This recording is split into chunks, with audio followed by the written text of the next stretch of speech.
should you study food and nutrition? I'm actually making you understand why you should study food and nutrition. Now, to know how to plan, prepare, and serve balanced meals for different physiological conditions and locations.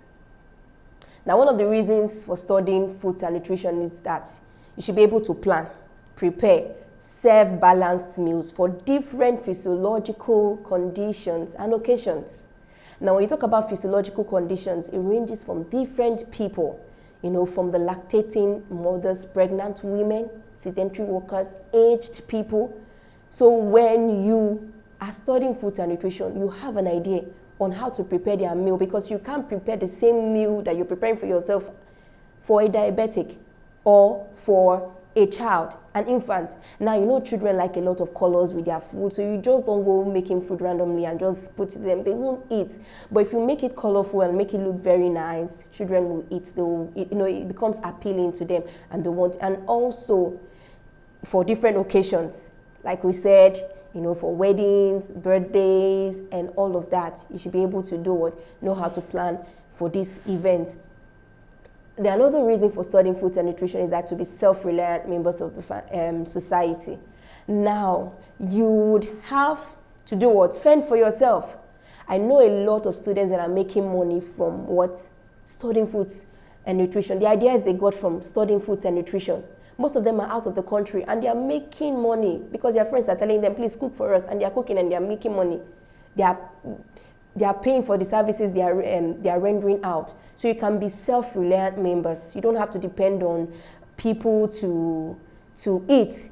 If you have the skill of cooking, if you have the skill of baking, if you have the skill of making, you can just go about doing your business without waiting for someone, because you actually eat from the works of your hands. Another reason is that for the maintenance of good health, you study foods and nutrition so that you can maintain good health. It helps you to be conscious of your health. Health is very important, and when you lose it, you lost something great. You can lose every other thing, but when you lose your health, it's something that money cannot buy or replace. So it helps you to maintain your good health. Another thing is that to acquire the knowledge of different methods of cooking, it helps you to acquire the knowledge of different methods of cooking. There are different methods of cooking. Cooking can be monotonous. It can be boring. It can be, some people say they don't like to cook because they are not experimenting a lot of these other cooking methods. It's just monotonous. It's just boiling, frying, and that's all they know. So there are other methods of cooking food that makes it interesting and appealing. Food should be appealing and presentable. So when you know these other cooking methods away from boiling, frying, you would actually enjoy cooking. So food and nutrition helps you to know these other methods of cooking when it comes to food.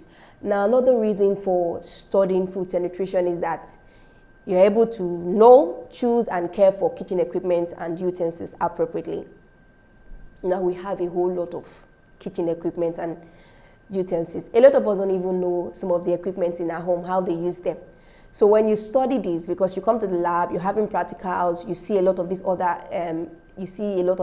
equipment and utensils, you learn how to use them.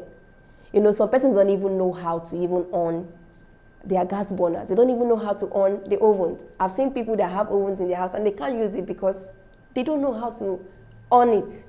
And then by the time they start using it, by the time they have the idea, they love using it. So food and nutrition will help you be at an edge to learn to know how to use some of the kitchen equipment and utensils as well. Your kitchen equipment are those equipment that are fixed. They are not easily moved around. And your kitchen utensils are those ones you move around. They are easily moved about, like your cooking spoons, those things you use regularly in the kitchen. So it helps you understand how to use most of these equipment. Now, another reason for studying food and nutrition is that it helps you to maintain good health, for maintenance of good health. It helps you to be very conscious of your health. When you lose your health, it becomes a problem. So you should be able to learn how to maintain your health. So that's what food and nutrition helps you do. It helps you to be conscious of what you eat, to actually